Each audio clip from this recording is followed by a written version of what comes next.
So let's get started. Oh, to start, I am gonna, like I said, try to stick to everything that's on my slides, stay focused because I can talk for hours about this. So I'm gonna stay focused today. But with that being said, we can absolutely talk more about anything I touch on today. I'm happy to share more information, research, answer any questions that you have. You can always contact me directly at info@lizreason.com. And I'm going to kind of mention certain conditions and things that fasting can be helpful for. And if you're like, hey, I want to know more about that research, just let me know and I can send that to you. But I won't overwhelm you. I'll be sure though after today to send you these slides and then also just some more information for you guys to look through, and then we can go from there if you have any questions. All right, so getting started. Maybe. There we go. How to make fasting work for you. So fasting, I think everybody has heard of, and what it means is you're going without food, you're going without any beverages, really calories are the thing. So the body is working on 0 calories for a set amount of time. I'm going to talk through the different types of fasting, the benefits of fasting, and kind of throughout those durations. And then kind of also talk about a form of fasting that has been clinically studied and shown where you can actually eat some food and stay in a fasting state, which is incredible because from somebody who has done sustained water fasting, I can tell you, as long as you're hydrated and electrolytes are balanced, you physically feel fine. You feel pretty good. But it's the mental emotional part of going without eating food that is really tough because we just, we didn't grow up with that like our ancestors did. It wasn't part of life. So just trying to jump into that and not eat food for a sustained amount of time, really mentally hard. So to have this sort of option to do fasting and get the benefits of fasting while also eating some food is really huge because it makes it realistic and it makes it, applicable to most people. Okay, so starting with kind of the history of fasting, really it's been around forever. Our bodies are designed to fast, and they're designed to switch between a fed state and a fasting state. So this is something you'll hear me say again throughout this webinar, but it's why we store fat and why we store fat so easily. And it's also why we crave carbs and sugar. If you're like, man, I try to go low carb, or I've tried to do certain diets, and I just crave carbs or I crave sugar.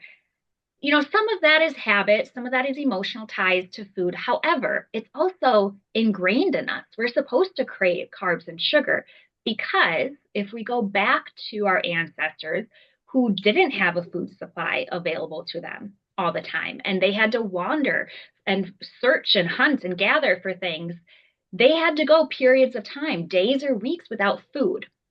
And so the body is designed to crave carbs and sugar because if they came upon some berry bushes or apple trees, they needed to eat as much as they could of that sugar, that carb, because the body could then easily store it as fat for the times when they had to go without food.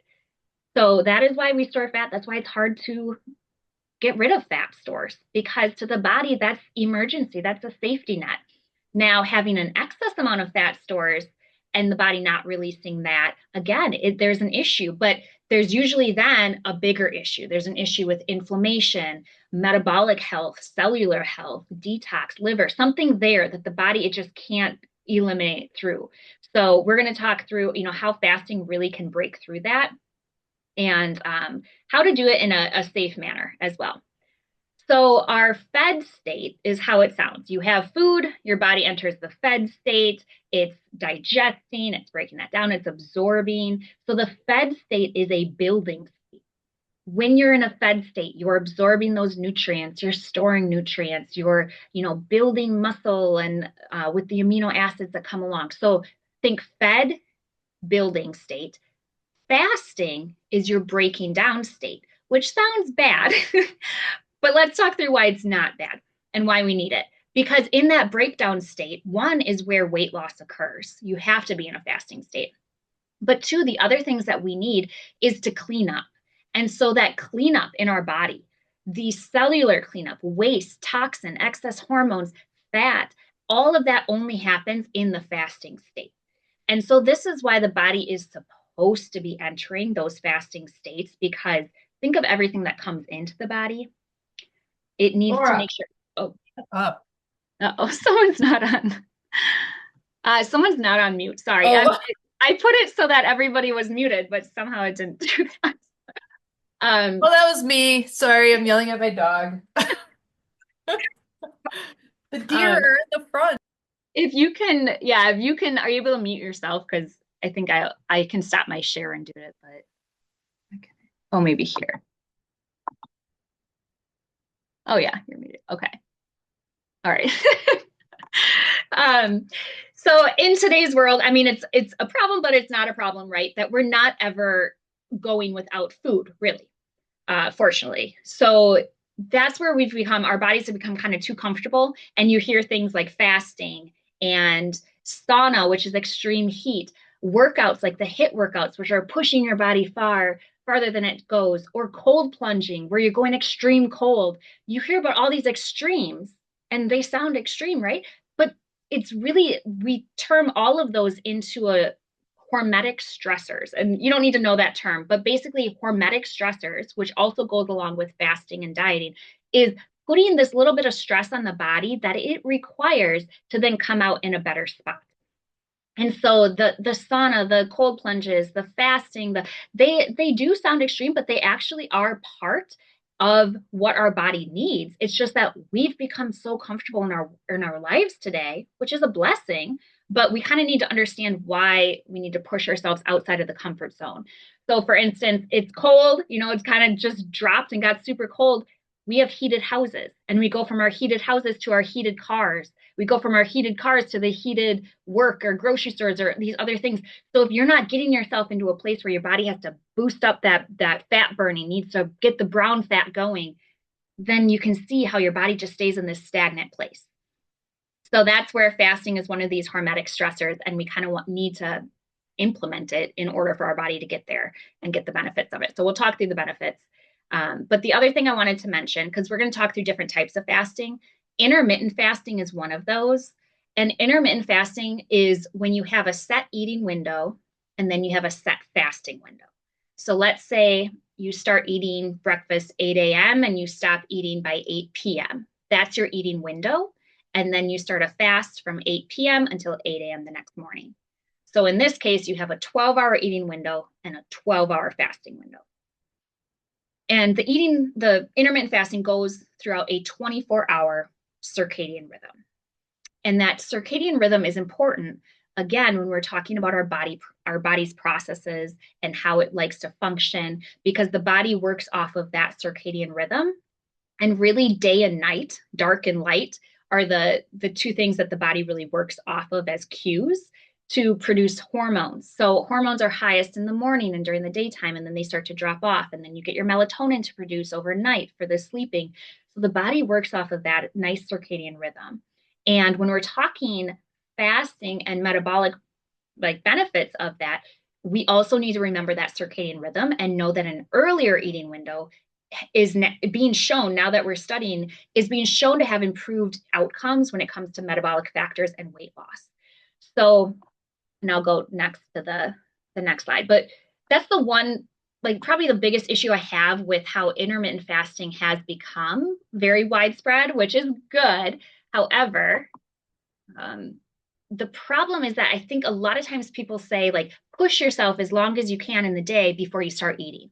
So if you're intermittent fasting, they're like, you're not really intermittent fasting unless you push yourself really far. And, I can go until 1 without eating, or I can go till 2 p.m. without eating food. It's like, okay, but that's actually not a good sign because you're getting hormones early in the morning. And part of those hormones are hunger hormones to start eating because the body wants to get food and fuel early in the day and start working off that during daylight hours when it has the highest hormones to help you. You're going to be burning fat and carbs better earlier in the day than you are later in the day. But how our society and kind of people's schedules tend to run these days is that they wake up and they are super busy during the day, running around or go at work, and they don't eat much. And then they come home, they have dinner, and then they're hungry and they're kind of snacking. And yeah, you're hungry because you haven't eaten enough earlier in the day, but this time at night is not benefiting you. Your body does not have as much of the hormones, and it's not really in that full state of digestion and breakdown and all of that because it's getting ready with the melatonin production, all that. It's getting ready to fast and to sleep. So if you can bump an earlier eating window of would that's kind of the first step here to having improved benefits with fasting. And that is the first type of fasting would be intermittent fasting or what they call time restricted eating. And I talked about the 12-12, or you could have a 16-8, which means you have an 8-hour eating window and you fast for 16 hours. Same thing. Improved outcomes when we look at research if that's kind of earlier in the day, especially if it aligns with daylight hours, even better. Okay. Two other types of fasting, which to me are pretty similar, are this alternate day fasting and the 5-2 fasting. Both of them are kind of saying you go a day eating regular within your eating window, and then the next day you fast. And for alternate day fasting, you keep going in that pattern. For the 5-2, you pick 2 days out of the week that aren't next to each other to have a full day fast. So in each of these methods, which again have a lot of great outcomes and research showing, especially when you're talking metabolic health and weight loss. However, the longest that you're going is typically that 24 to 36 hours, depending on kind of how your fast falls. So 24 to 36 hours, kind of the longest duration of fasting that you're getting with those. And we'll talk through the timelines here of how fasting gives you benefits. And I want to move my screen out of there. So I'll move it here. And like I said, I'm going to send you these slides so you'll be able to read through. I know this one has a lot of text. I'm just talking about the key points. So right here, we have your 24 hours or less. So this is your time restrictive eating, your intermittent fasting, or if you do go the alternate day, you're kind of getting that 24-hour range of fasting. And in there, you do get weight loss and metabolic support. Now, with the research, it is more over the duration of like 12 weeks. So 3 months of consistent following is where we see the weight loss. When you get longer than that, we're going to talk through. These are the big benefits that I get super excited about. If you're in that 2 to 3 day range, now you've entered autophagy. So up here, I kind of pulled out the key. So the 12 hours is the earliest that your body would enter a fasting state, start producing ketones, which help increase GABA. GABA in your brain is kind of the calming, feel-good neurotransmitter. So that's where people who maybe have been intermittent fasting or have gone 12, 24 hours fasting, they're like, I feel mental clarity, I have a little bit more energy, my mood is a little uplifted. That's because that GABA production can be increased. Now, when you get to the 2-day mark, now your autophagy can kick in. And this is where the benefits of fasting can really are necessary because this is your cleanup state. So autophagy is your cleanup, removal of fat stores. The body starts targeting those because it's reserves. That's where it's meant. That's why it's storing fat in the first place. So now it starts pulling for its energy. The thing with your fat stores is that it's kind of like your body's dirty closet. It's also where the body is going to store any toxins, any harmful metabolites that come into the body, excess hormones. That type of stuff gets stored in the fat. So you need to release that fat so that stuff isn't in your body as well. But this is kind of where if someone gets to this point and they have a lot of toxins build up within the fat, they might feel like that little bit of detox symptoms. That can happen depending on how much you've got built up in your body. But it's a good thing. It's kind of like that hurdle you have to get over, right? And drinking plenty of water and just kind of resting, taking it easy will definitely help. And then the other big thing that happens at that 2-day mark is that you will have this increase in stem cell production, especially in the gut. Now, in my Foundations of Hormone Balance program, I talk endlessly about gut health and the microbiome because how important it is to everything in our body and all of our functions. So to have this increase in stem cell production, which stem cells basically are little soldiers that go around and rebuild. And it's like, what do you need? Oh, I can be that. So stem cells are cells that haven't decided what they're going to be yet, which is why they're so crucial if somebody needs, more tissue growth, if they need to heal the gut lining, whatever it is, stem cells come in and they literally are the ones that do that. So to have that in your gut with all the gut issues that are prevalent today and the microbiome issues, bacterial overgrowth, fungal overgrowth, dysbiosis, just a bad balance of bacteria. This type of duration of fasting can get a reboot when it comes to your gut health and your gut lining. Now, if we go even longer than that, 4 to 5 days. At this time, you see all the benefits here that kind of compound. So you have healthy aging, which sounds like how does that happen? Or how can they measure that? So with healthy aging, we can actually measure certain things that are termed biological age. So when we're looking at someone's biological age, you're getting blood tests and samples, and you're looking at like telomere length, which I mean, you guys don't have to know all these levels, but this is why it says healthy aging. It literally can help to reverse and improve cellular health and telomere length, which is your aging process of your body, and certain factors like CERT genes, which are conditions linked with dementia, Alzheimer's, Parkinson's down the road. So it's really cool to see that these things actually start to improve at that mark. We've also mitochondrial, cellular health. This all starts to rejuvenate, repair, and then the mental clarity kicks in because of the ketone production really skyrockets, and the brain loves that to use ketones for energy. And then we'll talk through with the fasting mimicking diet, which is the way that you can be in a 5 day diet while also eating food.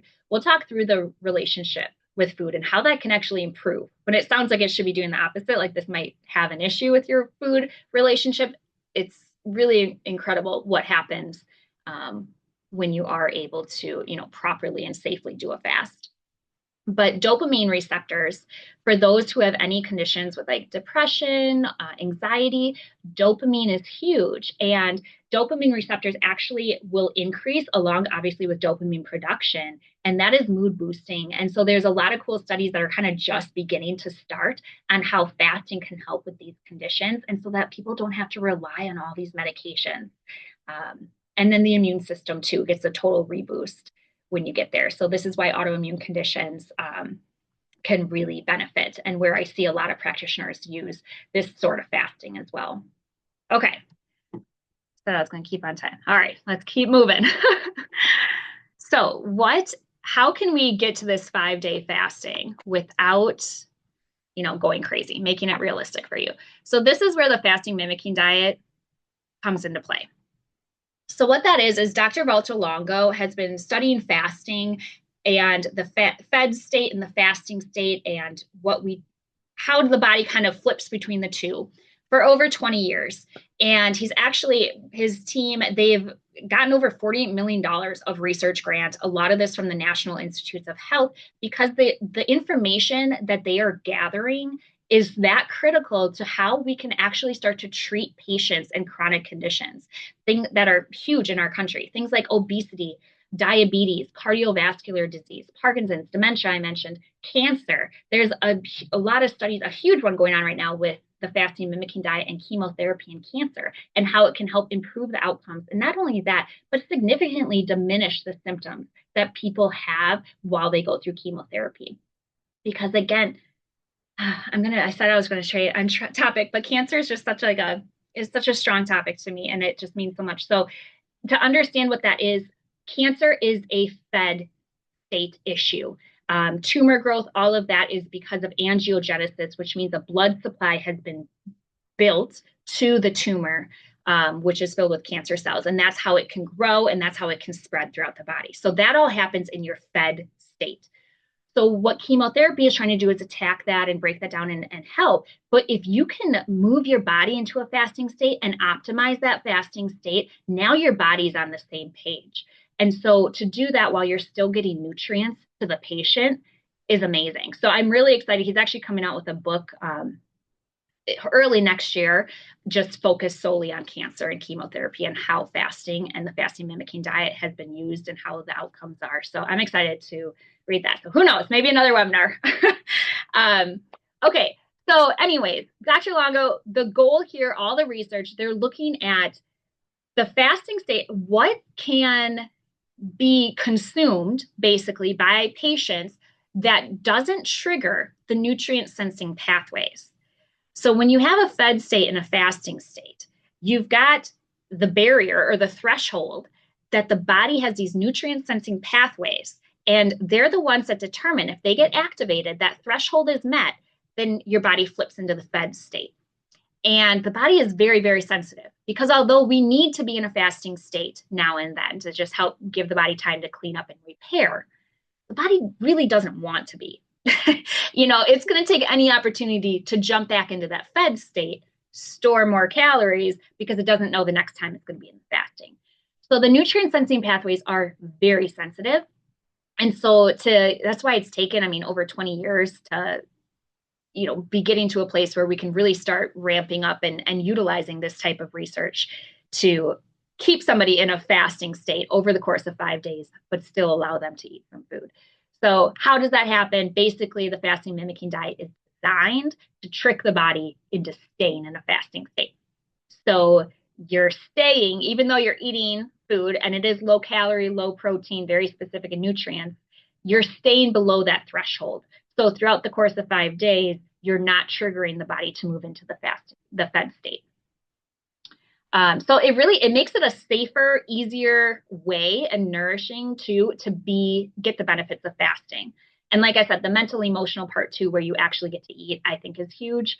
And I'm going to share just a quick personal story because, as I said, I've done the sustained water fast. So when I did a 3-day water fast, so no food, not eating anything for 3 days, I felt physically fine because hydration, electrolytes, all of that, I kept stable. So physically, I felt fine. And I thought, this is going great. But then when I went to eat my first meal, and my husband did the fast with me. So we both sat down, we're going to eat our first meal. He's fine, he's digging in. I went to take my first bite, and I can't even to this day describe how painful it was. It was like fireworks going off in my mouth. It was like electricity. It just so painful in my mouth, just food being in my mouth, chewing. And the top of my mouth got really sore as I swallowed food. My whole neck got super sore. And it was really painful. This is coming from a woman. I've had multiple, birth deliveries and kidney stones. And I was like, this was one of the most painful things because it's like I had to eat and I knew I had to eat to get over the pain, right? I had to like get my nervous system back function, like working there. But it was so painful to do that. And by the next day, I was fine. But it was just really weird. And that's kind of what sent me deeper into fasting and understanding it and how I found the fasting mimicking diet because I'm like, this is not right. Like what happened and why did this happen? And like, how is another way that I can do this? Because clearly the water fast sustained did not go well when I actually tried to eat again. And so what I found out about that is what can happen is that if someone is in a high stress, and it can also be like someone's really high inflammation. But if you have a lot of stress, your nervous system really goes haywire, like on high alert when you go into a water fast because it's just too much for someone. So if you've worked with me, if you know me, I am very open about the fact that managing stress is like my mountain to climb that I think I'll never get to the top. So I'm constantly, doing everything I teach, deep breathing and yoga and finding time, to rest and using my adaptogen herbs to help my stress support. But clearly it's like as a mom of toddlers who's like a stay-at-home mom, but also has a business, all this stuff trying to balance, it's high stress. So my nervous system definitely went haywire. Luckily, I've worked with other people on 3-day water fast. Nobody else has had that experience. But anyways, I found the fasting mimicking diet. I, dove deeper into that and I tried the 5-day fasting mimicking diet. Felt great again through the 5 days. Went to eat and was totally fine. So I was like, to me, that was I'm like, this is awesome. This is a much safer way, especially any women, because I tend to work with a lot of women that have high stress. So for me, I feel very confident recommending this versus having someone enter a, longer water fast if they are in a high state of stress. The other thing, hormone wise, because that's my big focus with women too, and my personal evidence, I timed my fast in my cycle of when I should. However, the 3-day water fast, my cycle was a whole week longer. Like my period was a week late when I did the 3-day water fast. So when I did the 5-day fasting mimicking diet, I was kind of like, oh, we'll see. I'm in a fasting state. We'll see how my period goes. It was only 1 day late. So, which really is normal, right? Because you can always be 1 day early, 1 day late. So yeah, it really didn't affect my hormones, which was great. So that was kind of another cue that I'm like, this is a safer option. And I feel much more comfortable, recommending this to women. And you get more benefit because you're doing 5 days.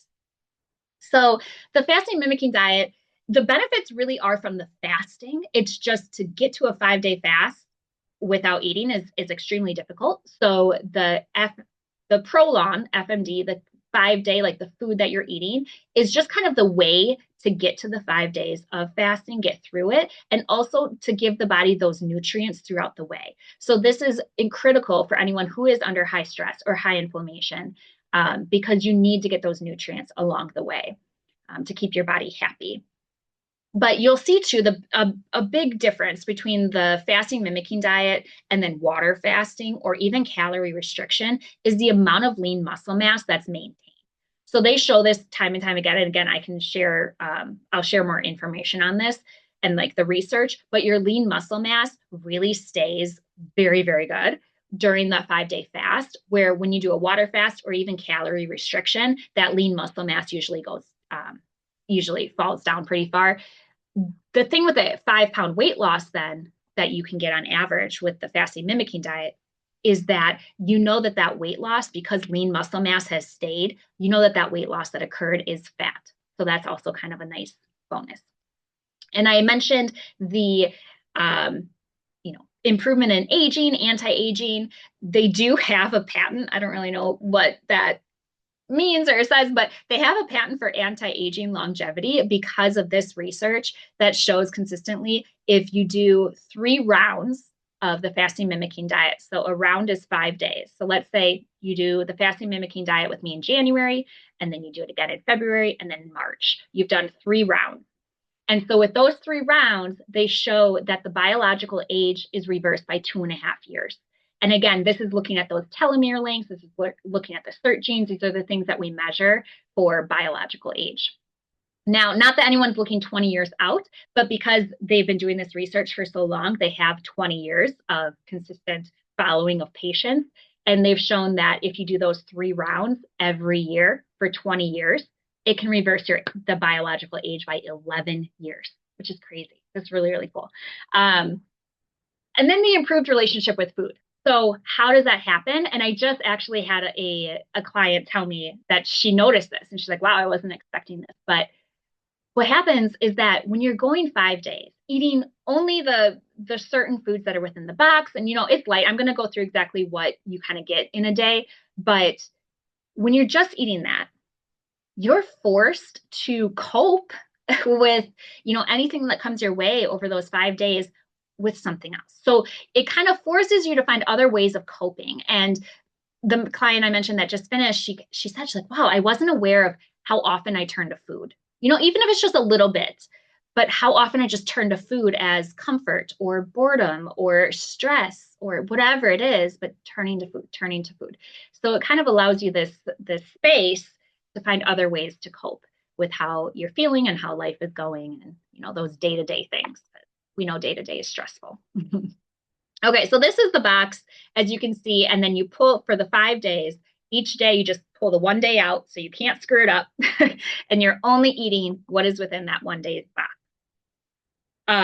Now, aside from that, you're drinking plenty of water throughout the day, of course, herbal teas, and then they've got an L drink that you just sip on slowly throughout the day. Coffee is recommended to ditch for the 5 days. However, if you love coffee or you drink a lot of coffee and you don't want, the withdrawal of going without it, you can have one small cup. You just want to keep to under 140 milligrams of caffeine. And this is because caffeine can trigger that nutrient sensing pathway that we talked about. So it's nice that they've at least done this research too, where it's like coffee is not in their kit, but they've measured and said, okay, as long as it's one small cup, that's okay to have throughout the day. So what I'd recommend, if you do love coffee, maybe split that into like 2 4-ounce cups and have one in the morning and then have one like later morning or early afternoon or something. If you tend to have a lot of coffee or you feel like you're going to need that, try to split it up into smaller cups. Okay. Supplements. So you'll stop any supplements, anything not prescription, during the 5 days. And Prolon they have an omega-3 and then just kind of like a vitamin, but it's only 2 capsules per day. So it's not like a ton of supplements by any means, but they put that in the box as well. And then for prescription medications, you would, of course, keep taking those and then absolutely contact your doctor and just let them know that you're going to be doing a fast. your medications, if you should change how you're taking those at all, and just to let them know. And then when it comes to activity, so any strenuous workouts, you'll definitely want to avoid. You're going to take it nice and easy this week. But anything like light walking, stretching, yoga, that light activity, absolutely keep doing that. And then, like I said, sleep and rest. Use this 5 days as like a reboot for yourself as well. Okay. Prioritize your rest, repair, rejuvenation, your body and your mind. And then you're just eating, like I said, what's in the box for the day. So for that 5 days, there's no other groceries, nothing else, no other supplements that are not prescription. You're just sticking to the box. Okay, so what's within that box? Like I said, it's low calorie, low protein, very specific with the nutrients that you're getting, roughly about 1,100 calories, and then it kind of drops to 700 to 800 calories. And the things that you're getting throughout the day is like a fasting bar in the morning. Then there's 2 soups that you split between the day. They're actually pretty good. And I even had, because I started my 5 day when I was over, I think it was a Sunday, and I was with my sister. And I was like, try it. And she was like, this soup is really good. So I was impressed because I don't know, I was expecting, they don't make this food so that you're like, oh my gosh, I want more of it. They make the food so that it works with it not triggering the nutrient sensing pathways, and it's edible. But I was really impressed. I liked everything. There's nothing I didn't like. So you have a fasting bar. There's 2 soups that you have throughout the day. They have olives as well, and then crackers, or they've got like a chocolate crisp bar. I mean, everything is, like I said, very tailored. It's small. I mean, you're eating a small amount in the day, and it's broken up throughout the day. But everything, in my opinion, was good. And I can say I've tried a lot of products. So works well. And then you have herbal teas, and then what they call the L drink, which you just dilute and drink throughout the course of the day. And that's giving you, like, you drink that between your meals, and it's just kind of helping to give you little bits of energy and to make it through the day. So that's 5 days that you're doing the fasting mimicking diet. However, day 6 is called your transition day. So it's important that still on day 6, you're easing your body back into full digestion. You're easing your body into the fed state. Because remember, even though you've been eating for 5 days, your body has been in a fasting state. So everything that occurs in the fed state is going to be just starting up again on day 6. So it's good to take this nice and slow, really minimizing the consumption of like animal products, still fish, meat, cheeses, milk, all of that, and sticking more to the plants is the best option, and kind of easy to digest plant-based foods. So like smoothies, soups, that type of thing, cooked vegetables. So day 6, is on your own transition day, but we kind of have it laid out, and there's like a specific menu ideas too of what to eat on that day. And then, as I said, this is 5 days called one round. And then typically when we look at research, and the research is just expounding. So as I mentioned, a lot of research on obesity, weight loss, but we've also got Alzheimer's disease, Parkinson's, multiple sclerosis. There's a lot of research with the fasting mimicking cancer, chemotherapy, diabetes, cardiovascular, if I didn't say that one. Even wrinkles. I was kind of surprised. I was like looking through the research, and there's like research on wrinkles and skin health. And I was like, that's interesting. But I mean, a lot of people would love that. And then menopause. There's a lot looking into now, and they're going to do, I think they're in a big study right now, or at least they're starting one that's focused on menopause and hormones. So that's kind of cool too. Okay. So kind of hopefully talk through all of that. Oh my gosh. And I'm over 30 minutes. So I'm sorry. I'm going to be doing a live group for this 5-day fasting mimicking diet in January. And I'm going to start that January 5th. It's a Sunday. And the reason I picked Sunday is that you go Sunday to Thursday, and then Friday will be your transition day. So still kind of, limited with foods, so that by Saturday, the weekend, you're back into your normal eating habit. So I wanted to start on Sunday so that you could get that transition day within the week as well. Okay, I will share more information on this, and then absolutely let me know any questions you have. If you want to see certain research on things that I might have mentioned, let me know, and I'm happy to share that with you as well. So please, yeah, let me know questions you have. I hope this was helpful and informative. And even if you're not ready to do any sort of fast, like the 5-day fasting mimicking diet, totally fine. But just if, I'll try to, share information too as it comes along, but please be open-minded to it and just keep an eye on it too, because there might be research that comes along that that you love or you can share with someone that can be helpful too. So I think this is something that we're just going to get more kind of common, hopefully, and having more practitioners talking about fasting and how we can work for it, because it's totally natural and the body does need to be in that fasting state for periods of time for our longevity and our well-being. So thank you all so much for listening, and I look forward to talking with you more about this and would love if you join me in January. So I will share information if you wanted to join there. You're welcome, everyone. Take care. Have a good rest of the day.